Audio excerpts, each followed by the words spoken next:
How to download offline maps on Google Maps. Hello everyone, I am Bishaka and welcome to our channel. I will take you through the step-by-step process on how to download offline maps on Google Maps.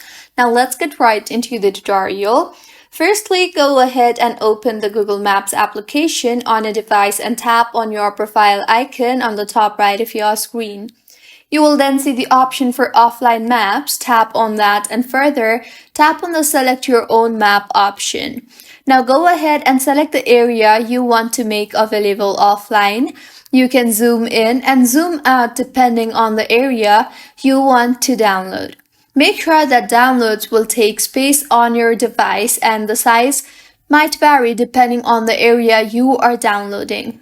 So, once you have selected the area, tap on the download button you see there. Wait for the download to complete, and until then, you can go ahead and tap on the pen-like icon on the top right of your screen and name your download. Once the download is completed, the offline map will be available to you. You can tap on the three dots you see there if you want to update the map or rename the map or delete the map.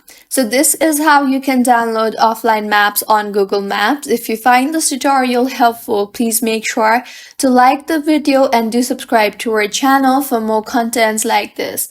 Thank you for staying with us until the end.